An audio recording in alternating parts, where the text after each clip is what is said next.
kasih setiamu sungguh lebih baik, lebih mulia dari hidupku.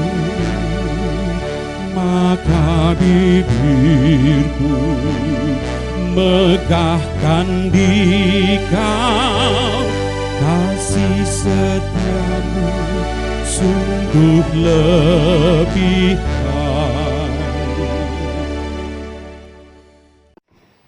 Shalom, saudara yang terkasih, salam sehat dan salam sejahtera bagi kita semuanya. Marilah kita berdoa sebelum mendengarkan firman Tuhan. Kita berdoa. Kasih karunia dan damai sejahtera dari Allah Bapa dan dari anaknya Tuhan Yesus Kristus kiranya menyertai saudara sekalian. Amin. Firman Tuhan yang menyapa kita pada pagi ini terambil dari kitab Kejadian pasal 18 ayat 32. Demikian bunyinya. Katanya, janganlah kiranya Tuhan murka kalau aku berkata lagi sekali ini saja. Sekiranya 10 didapati di sana, firman-Nya, aku tidak akan memusnahkannya karena yang 10 itu. Demikianlah firman Tuhan. Saudara yang terkasih, kita sudah tahu bahwa Abraham adalah bapa orang yang percaya di tengah perjalanannya dan pergumulannya. Yang dia lakukan hanya percaya kepada Allah dan setia kepadanya tanpa mengarah ke arah jalan yang berlika-liku.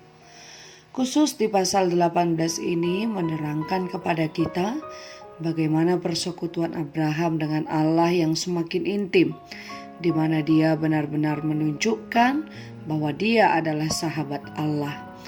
Dalam pasal ini ada 3 perkara yang dapat kita lihat, yakni persekutuan, pengetahuan, dan permohonan doa syafaat Abraham untuk Sodom dan Gomora. Pertama kita akan melihat bagaimana persekutuan Abraham kepada Allah. Saat Allah menampakkan dirinya kepada Abraham di dekat pohon tarbantin di Mamre, tepatnya di Hebron. Hebron berarti persekutuan, di mana dalam hal ini Allah mau menunjukkan bagaimana dia menampakkan diri kepada Abraham sebagai artian hidup yang bersekutu atau menjalin hubungan yang erat. Hebron adalah tempat yang paling istimewa dalam perjanjian lama. Allah menunjukkan dirinya kepada Abraham tidak seperti sebelumnya. Namun Allah menunjukkan dirinya kepada Abraham sebagai Allah yang mulia, dan di sanalah Allah menjanjikan kepada Abraham bahwa dia akan memiliki keturunan.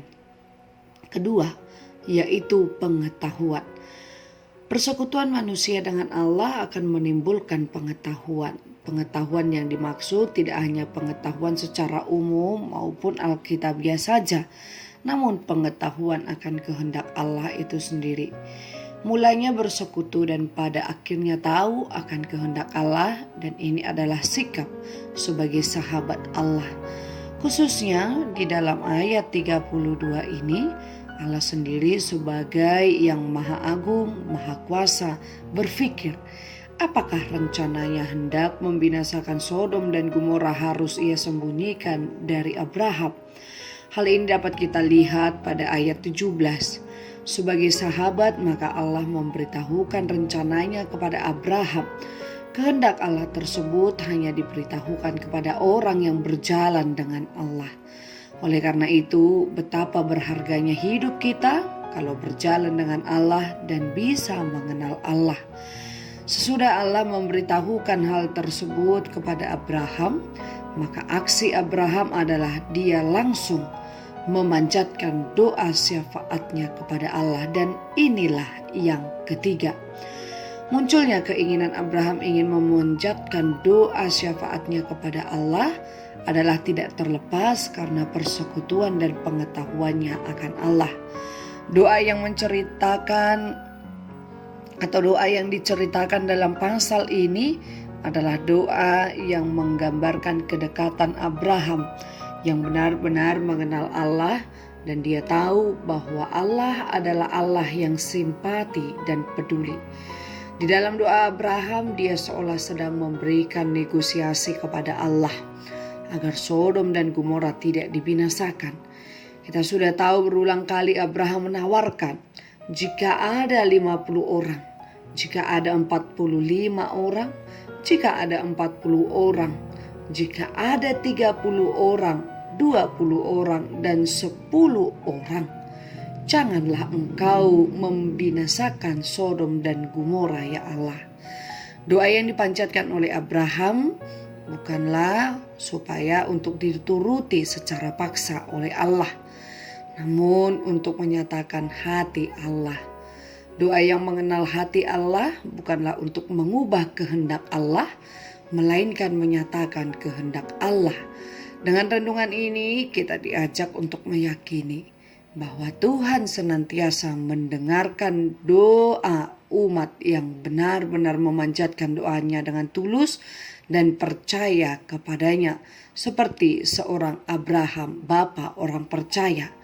Bagaimana kita dapat berdoa dengan baik dan benar di hadapan Allah?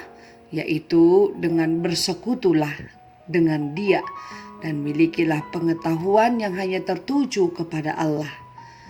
Selamat pagi dan selamat beraktivitas. Tuhan memberkati. Kita berdoa.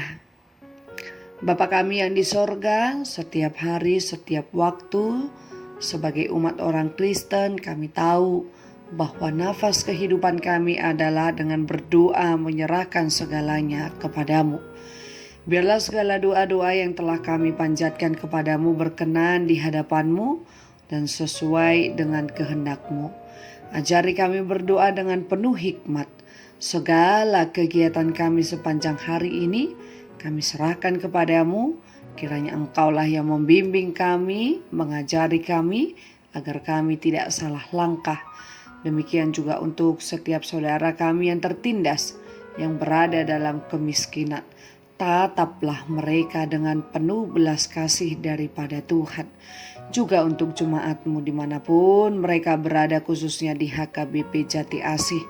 Kiranya Engkau yang memberkati mereka.